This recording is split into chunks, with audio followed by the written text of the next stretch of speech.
Hello दोस्तों, मैं विक्रम स्वागत करता हूं आपका आपके अपने YouTube channel S study platform पर। मध्यकालीन भारत की श्रृंखला में मेरा अगला वीडियो देखिए। इससे पहले मैंने आपको शेरशाह सूरी के बारे में पूरा डिटेल में पढ़ा दिया। आपने अगर मेरा पहला वाला वीडियो न देखा हो तो सबसे पहले उस वीडियो को देखिएगा, उसके बाद इसकी प्रशासनिक व्यवस्था के बारे में आपको अच्छे से समझ में आएगा। ठीक है, तो देखिए, शेरशाह सूरी एक ऐसा महत्वपूर्ण शासक था जिसने मुगल शासन के दौरान अर्थात मुगल शासन को समाप्त करके सूर वंश की स्थापना की थी और इसने क्या कहते हैं सभी क्षेत्रों में कुछ महत्वपूर्ण कार्य किए थे जो इसको महान बनाते हैं। ठीक है, तो इस शासक को महान शासकों की श्रेणी में गिना जाता है। ठीक है, तो देखिए इसकी प्रशासनिक व्यवस्था क्या थी और देखिए इसकी प्रशासनिक व्यवस्था ऐसी थी कि जिसको चलकर आगे मुगलों अर्थात अकबर ने इसको अपनाया था। ठीक है, देखिए इसने जो शासन में परिवर्तन किए थे जो दिल्ली सल्तनत में चले आ रहे थे पहले से, इस क्या कहते हैं लोधी वंश के दौरान जो व्यवस्था खराब हो गई थी उसी को इसने सुधार किया था, इसलिए इसे महत्वपूर्ण शासक के रूप में जाना जाता है। तो ठीक है, चलिए दोस्तों आगे हम बढ़ते हैं। तो देखिएगा, सबसे पहले हम बात करते हैं इसके शासन प्रशासन की बात करते हैं। प्रशासन किन किन रूपों में विभाजित था। देखिए केंद्रीय शासन, देखिए इस समय जो भारत की व्यवस्था है जैसे कि केंद्र स्तर पर शासन, राज्य स्तर पर शासन, उसी प्रकार से शासन व्यवस्था थी। देखिए इस समय लोकतंत्र है लेकिन उस समय क्या था, राजतंत्र। तो देखिए राजतंत्र में सबसे जो प्रमुख हुआ करता था वो सुल्तान हुआ करता था। ठीक है, सुल्तान शक्ति का केंद्र बिंदु हुआ करता था। ठीक है, देखिए और उसके बाद उसकी सहायता के लिए कुछ मंत्रिमंडल मंत्री विभाग हुआ करता था। देखिए वैसे सर्वे सर्वा जो मालिक हुआ करता था पूरे शासन प्रशासन का वो सुल्तान हुआ करता, चाहे वो सेना हो चाहे कुछ भी हो, कुल मिला के शासन में उसका पूरा हस्तक्षेप हर जगह रहता था और शासन उसी के इर्द गिर्द घूमता था।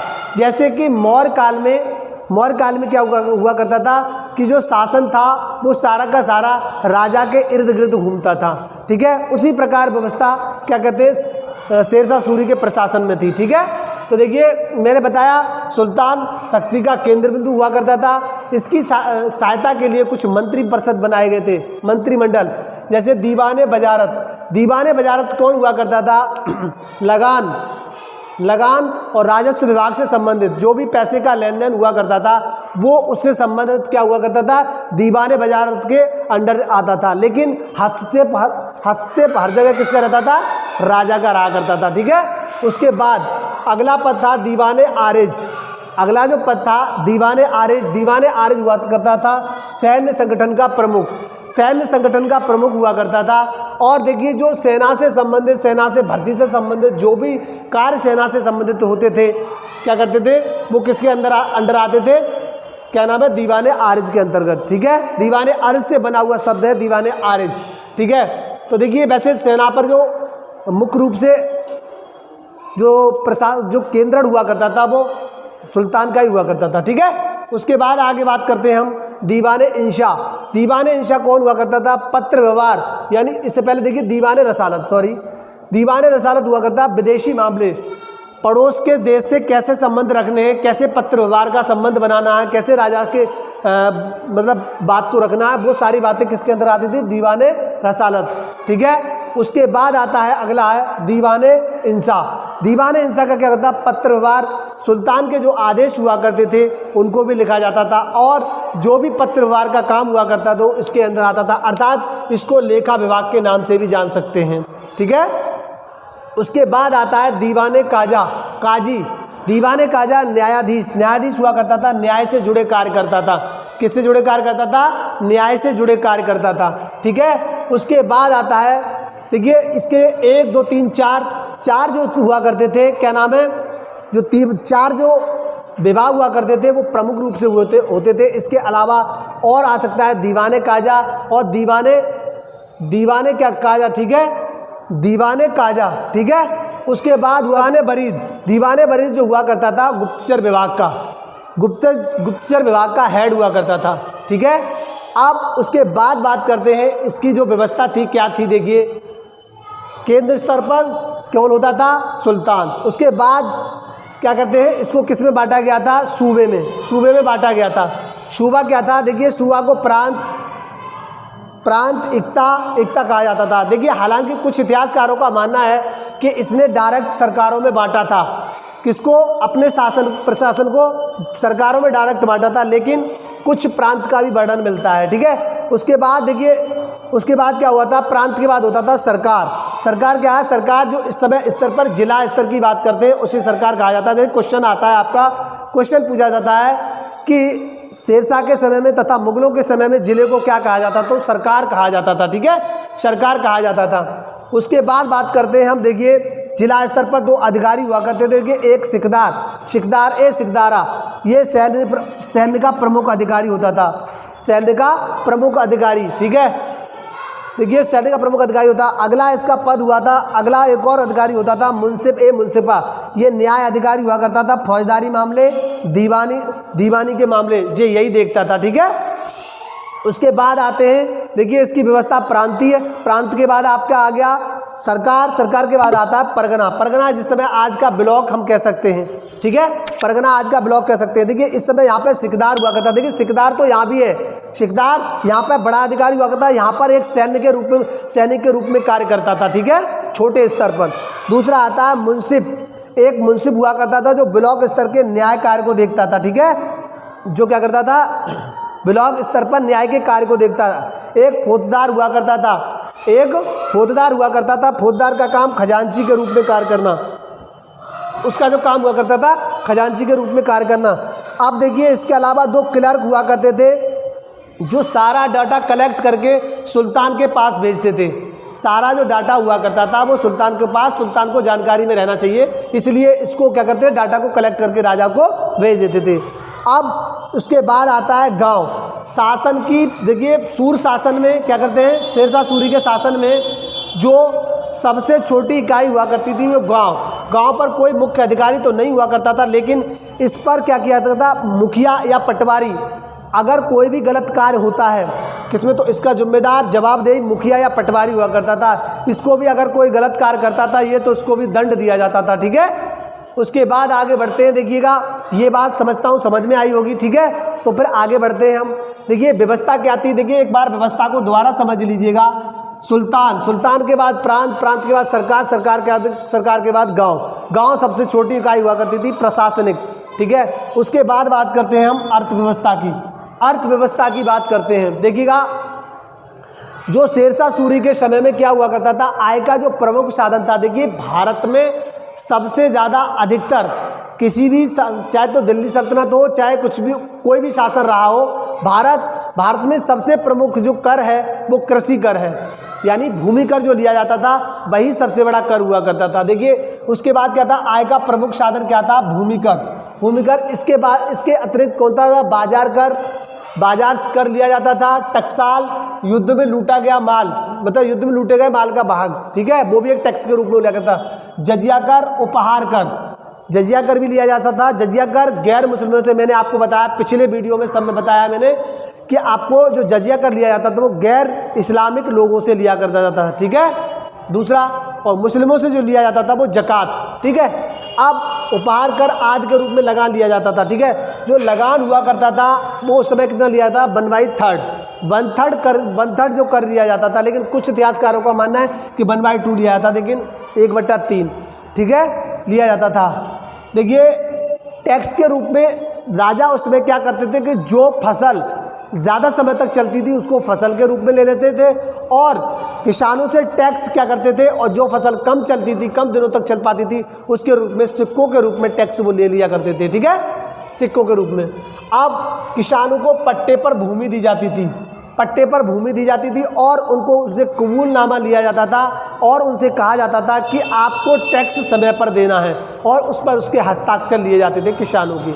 ठीक है, उसके बाद भूमि के माप के लिए सिकंदर, मतलब गज ए सिकंदरी का प्रयोग किया जाता। अच्छा, सबसे पहले भूमि मापन किसने किया था? अलाउद्दीन खिलजी, दिल्ली सल्तनत में अलाउद्दीन खिलजी ने। ठीक है, सबसे पहले क्या कहते हैं, हुलिया लिखवाना, घोड़ों को दागना, किसने प्रथा प्रारंभ की थी? अलाउद्दीन खिलजी ने। नगद वेतन की व्यवस्था भी किसने की थी? अलाउद्दीन खिलजी ने।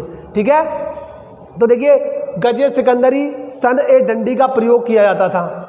सन ए डंडी का प्रयोग भूमि की मापन के लिए, ठीक है, भूमि मापन के लिए किया जाता था, सन ए डंडी का प्रयोग किया जाता था।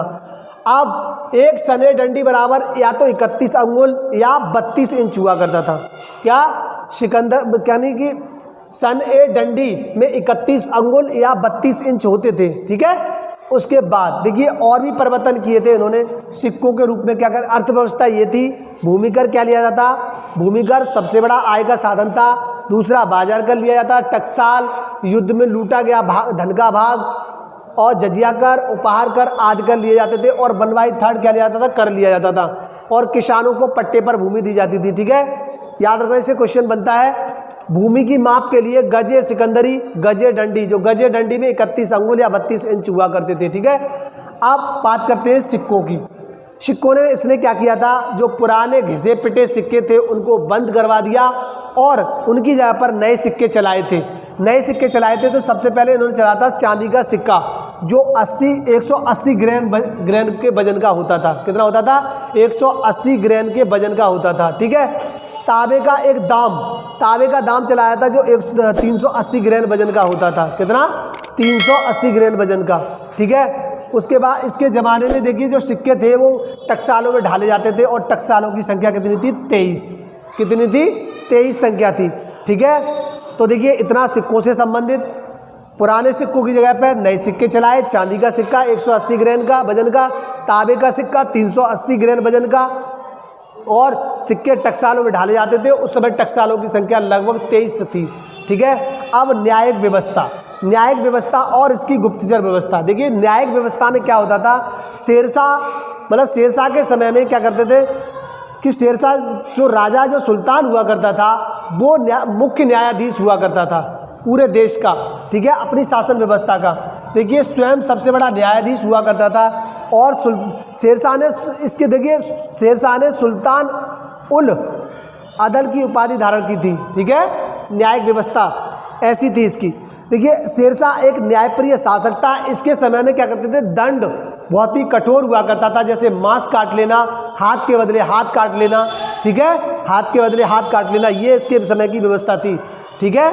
देखिए इसके अलावा मुंसिफ ए मुंसिफा, मैंने बताया न्यायाधीश, क्या बताया था, मुंसिफ ए न्यायाधीश, मुंसिफ ए मुंसिफा एक न्याय मतलब न्याय का कार्य करता था, ठीक है। और शेरशाह ने सूचना विभाग के लिए, गुप्तचर विभाग के लिए गुप्तचरों की नियुक्ति की थी। देखिए उस समय क्या हुआ था, राजा के खिलाफ विद्रोह हुआ करते थे, ठीक है।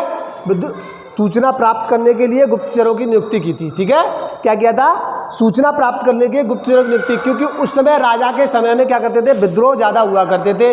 और विद्रोह होने के कारण अगर राजा के पास पहले से सूचना पहुंच जाती थी विद्रोह की, तो उसको वो दबाने में आसानी हुआ करती थी। इसलिए इसने क्या किया था, क्या कहते हैं, गुप्तचर विभाग की स्थापना की थी और गुप्तचरों की नियुक्ति की थी, ठीक है। उसके बाद आती है सैन्य व्यवस्था। देखिए सबसे महत्वपूर्ण बात और महत्वपूर्ण विभाग यही था उस समय पर, क्योंकि उस समय ऐसी व्यवस्था थी कि शासन को स्थापित करना सेना के बल पर ही किया जाता था।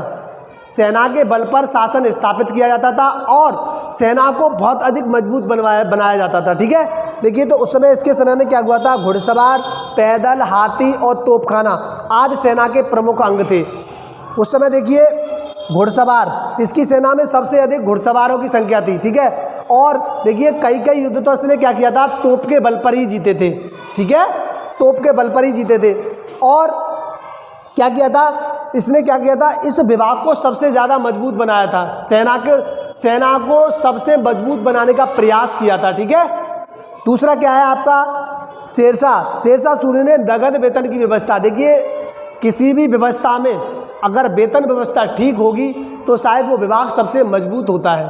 तो इसने क्या किया था कि नगद वेतन की व्यवस्था की थी। और देखिए नगद वेतन की व्यवस्था मैं आपको पहले ही बता चुका हूँ, सबसे पहले किसने स्टार्ट की थी, अलाउद्दीन खिलजी ने दिल्ली सल्तनत के दौरान। देखिए इसने जो व्यवस्था की थी, व्यवस्था में परिवर्तन किया था, जो लोधी वंश के समय पर जो खराब व्यवस्था हो गई थी उसी को सुदृढ़ किया था, ठीक है, इसीलिए इसको महान कहा जाता है। उसके बाद इसने क्या किया था, घोड़े दागने की प्रथा, इसने क्या किया था, घोड़े दागने की प्रथा, सैनिकों का हुलिया लिखे जाने की प्रथा पुनः प्रारंभ की थी, किसने, शेरशाह सूरी ने। दूसरी बात, शेरशाह सूरी ने खिलजी की पद्धति, यानी जो खिलजी, अलाउद्दीन खिलजी जो था उस समय उसकी जो शासन प्रशासन व्यवस्था थी उसी व्यवस्था को उसने आगे बढ़ाया था, पुनः जीवित किया था। ठीक है, इसके बाद आगे देखिए, इतना सैन्य व्यवस्था के बारे में मैंने बताया। घुड़सवार, पैदल, हाथी और तोपखाना आदि सेना के प्रमुख अंग थे। दूसरा, शेरशाह ने सैनिकों को नगद वेतन व्यवस्था प्रारंभ की थी। किसने? ठीक है, जो अलाउद्दीन की व्यवस्था थी वही व्यवस्था आगे लागू की थी। घोड़े दागने की प्रथा, शेरशाह ने अलाउद्दीन खिलजी की पद्धति को पुनः जीवित किया था। क्या किया था? अलाउद्दीन खिलजी की पद्धति को पुनः जीवित किया था। उसके बाद शहर और इमारतें, शहर और इमारतें देखिए, इसने क्या किया था? रोहतास दुर्ग का निर्माण करवाया था जो उत्तर पश्चिमी सीमा प्रांत पर था। ठीक है, और इसने कन्नौज नगर को जो उजाड़ दिया था उसको पुनः उसकी स्थापना की और उसको सूर नगर के नाम से फिर से बसाया। ठीक है, अब उसके बाद अगला है पाटलिपुत्र। पाटलिपुत्र, जो पाटलिपुत्र थी उसको पुनः स्थापित करके उसको पटना नाम दिया था इसने। ठीक है, दूसरा अगला आता है इसने क्या किया था? सासाराम झील, देखिए अपना मकबरा बनवाया था। किसमें? सासाराम में। सासाराम झील में बीचों बीच में अष्टभुजी एक मकबरा बनवाया था जो खुद का इसका मकबरा था, जो आज भी स्थित है वहीं पर। ठीक है, देखिए, और इसने दिल्ली में क्या बनाया था? किला-ए-कोहना। इसने क्या किया था? किला-ए-कोहना। किला-ए-कोहना दिल्ली में जो एक मस्जिद है उसका निर्माण करवाया था इसने। ठीक है, दूसरा अगला है, अगली बात करते हैं सामाजिक क्षेत्र में सड़क और सराय। इसने सड़क और सराय, देखिए जीटी रोड सबसे इम्पॉर्टेंट, इसको क्या कहा जाता? सड़क-ए-आजम। इसके ज़माने में ये भी पूछ सकता है कि इसके समय में इसको क्या कहा जाता? आज का ग्रांड ट्रक रोड, जिसकी मरम्मत इसने करवाई थी, जो NH1 और NH2 को मिला करके है, जो बंगाल से पाकिस्तान तक जाती है। ठीक है, ग्रांड ट्रक रोड। अगला था, इसने क्या किया था? सामाजिक क्षेत्र में 1700 सरायें बनवाई थी, प्रत्येक 2-2 कोस पर। जैसे कि यात्री जाया करते थे तो उनको रुकने की व्यवस्था, खाने की व्यवस्था, सारी व्यवस्थाएं करवाई थी इसने। और देखिए, इसके समय की एक प्रमुख व्यवस्था थी स्पीड पोस्ट, जिसको हम डाक व्यवस्था कहते हैं। क्योंकि देखिए थोड़ी थोड़ी दूर पर सराय बनवाई थी इसने, और उस समय क्या करता था? जो पत्र व्यवहार हुआ करता था, घोड़े पर जो अधिकारी हुआ करते थे बहुत तेज़ी से ले जाया करते थे, और स्पीड पोस्ट व्यवस्था वो इसी के समय की है। ठीक है, इसी की व्यवस्था को आगे बढ़ाया और आगे अंग्रेजों ने इसी को अपनाया था। ठीक है, उसके बाद इसके समय में एक क्या थे? प्रसिद्ध मलिक मोहम्मद जायसी। देखिए प्रसिद्ध मोहम्मद जायसी, देखिए इनकी जो रचना है पद्मावत। ठीक है, पद्मावत और अखरावट। ठीक है, और इनकी आखिरी सलाम, जो इसी के समय के थे। क्या नाम था? मोहम्मद मलिक जायसी, मलिक मोहम्मद जायसी ऐसे कह दो, नाम ही है। तो इनके समय में ये रचना की थी इसने। ठीक है, तो मैं समझता हूँ ये भी समझ में आएगा। शहर की जो इमारतें बताई थी वो भी, देखो रोहतास दुर्ग का निर्माण करवाया गया इसके कारण, इसके द्वारा, और कन्नौज नगर की पुनः स्थापना की गई, और क्या कहते हैं, पाटलिपुत्र को पुनः स्थापित करके उसको पटना नाम दिया गया। सासाराम में अपना क्या बनाया था? मकबरा बनवाया, और अष्टभुजी है जो आज भी वही स्थित है, अपनी कला को सुशोभित कर रहा है। देखिए किला-ए-कोहना दिल्ली में इसका निर्माण करवाया था इसने। ठीक है, सामाजिक क्षेत्र में ग्रांड ट्रक रोड की मरम्मत NH1 NH2 को मिलाकर के जो बंगाल से पाकिस्तान तक जाती है, 1700 सराय बनवाई थी प्रत्येक 2-2 कोस पर, और डाक प्रचलन व्यवस्था इसी के समय में थी, और मलिक मोहम्मद जायसी इसी के समय में थे, शेरशाह सूरी के समय में। तो देखिए मैं समझता हूँ ये आपको समझ में आया होगा। तो देखिए अगर समझ में आया हो तो लाइक और शेयर करिएगा। ठीक है, कमेंट आप लोग करते नहीं हैं, कमेंट भी किया करिएगा। देखिए मैं एक बार थोड़ा सा हल्का सा रिकॉल कर देता हूँ, रिकॉल करने की आदत है क्योंकि याद हो जाएगा तुमको जल्दी से जल्दी। ठीक है, तो देखिएगा, देखिए केंद्रीय शासन व्यवस्था सुल्तान शक्ति का केंद्र हुआ करता था। इसके 4 मंत्री, क्या नाम है? दीवाने वजारत, लगान राजस्व से संबंधित, और दीवाने आरिज सैन्य संगठन से संबंधित, दीवाने रसालत विदेशी मामलों से संबंधित, दीवाने इंसाफ पत्र व्यवहार से संबंधित, और न्याय विभाग से जुड़े कार्य करता था। ठीक है, दीवाने बरीद क्या है? गुप्तचर विभाग का। प्रांतीय शासन सूबा एकता, और एकता को किसमें विभाजित किया था? सरकार में। सरकार को परगना में, ब्लॉक के रूप में, और इसमें क्या कहता है? गांव सबसे छोटी इकाई हुआ करती थी। देखिए सरकार स्तर पर 2 अधिकारी हुआ करते थे, सिकदार और मुंसिफा। सैनिक अधिकारी क्या होता था? सिकदारा हुआ करता था, और न्याय अधिकारी दूसरा वाला। ठीक है, उसके बाद परगना पर एक सिकदार जो सैनिक के रूप में कार्य करता था, मुंसिफे ब्लॉक स्तर पर न्यायकार देखता था, एक फौजदार खजांची के रूप में कार्य करता था, 2 क्लर्क हुआ करते थे उस समय पर जो डाटा राजा को भेजते थे। शासन की शासन, देखिए गांव सबसे छोटी इकाई होती थी। यहाँ पर मुखिया पटवारी जिम्मेदार हुआ करते थे। अर्थव्यवस्था में देखिए आय का प्रमुख साधन भूमि कर, दूसरा टकसाल, लूट, जजिया कर, उपहार कर आदि। और देखिए जो टैक्स लिया करता था, बनवाई थ्री दिया जाता था, किसानों को पट्टे पर भूमि दी जाती थी और कबूल पत्र पर साइन कराए जाते थे कि टाइम पे टैक्स देना है। भूमि पर मापने के लिए गजे सिकंदरी डंडी प्रयोग किया जाता था। मतलब गजे डंडी और गजे सिकंदरी दोनों प्रयोग, सन ए डंडी और गजे सिकंदरी प्रयोग किए जाते थे। ठीक है, और जिसमें क्या कहते हैं, सन ए डंडी में 31 अंगुल या 32 इंच हुआ करते थे। अब उन्होंने क्या किया था, आगे सिक्के चलाए थे। सिक्के, पुराने सिक्कों की जगह पर नए सिक्के चलाए थे। ये पूछा जाता है चांदी का सिक्का और तांबे का दाम किसने चलाया था। ठीक है, 180 ग्राम वजन का चांदी का सिक्का, 380 ग्राम वजन का तांबे का सिक्का। देखिए सिक्के टकसालों में ढाले जाते हैं, इनकी संख्या 23 थी। अब आती है न्याय व्यवस्था। न्याय, मुख्य न्यायाधीश राजा हुआ करता था, सुल्तान हुआ करता था। शेरशाह के समय में शेरशाह ने एक उपाधि धारण की थी, सुल्तान उल अदल की। ठीक है, दूसरा दंड बहुत कठोर हुआ करता था, मांस काट लेना, हाथ के बदले हाथ काट लेना। ठीक है, शेरशाह ने एक गुप्तचर विभाग की स्थापना की थी, जो गुप्त विभाग हुआ करता था और गुप्तचरों की नियुक्ति की थी। सैनिक व्यवस्था सबसे महत्वपूर्ण यही था। देखिए उस समय में जो क्या होता था, सेना के बल पर ही राज्य स्थापित किए जाते थे। घुड़सवार, पैदल, हाथी और तोपखाना इसकी सेना में प्रमुख अंग थे। घुड़सवार की संख्या सबसे अधिक थी। शेरशाह सैनिकों को नगद वेतन देने की प्रथा फिर से प्रारंभ की थी। अलाउद्दीन के ज़माने में तब भी थी, अलाउद्दीन के समय में।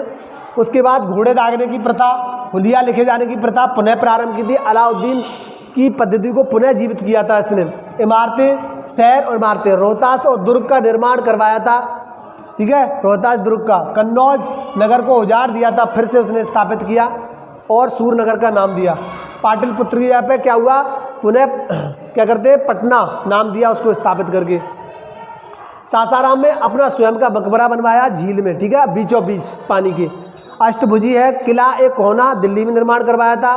सामाजिक क्षेत्र में देखिए ग्रांड ट्रक रोड की मरम्मत करवाई। NH1 और NH2 है, दोनों मिला करके, जो बंगाल से पाकिस्तान तक जाती है। 1700 सराय बनवाई 2-2 कोष पर। और डाक विभाग प्रचलन प्रारंभ किया था, क्योंकि इसके अधिकारी बहुत तेज़ी से घोड़े पर पत्रों को एक दूसरे स्थान से दूसरे स्थान तक ले जाते। इसके समय के एक कवि हैं मोहम्मद मलिक जायसी या मलिक मोहम्मद जायसी। ठीक है, उन्होंने पद्मावत, अखरावट और आखिरी सलाम क्या लगे थे रचनाएं की थी। ठीक है दोस्तों, तो समझ में आएगा, और समझ में आए तो लाइक और शेयर और कमेंट और करिएगा। ठीक है, धन्यवाद। मिलते हैं अगले वीडियो में दोस्तों।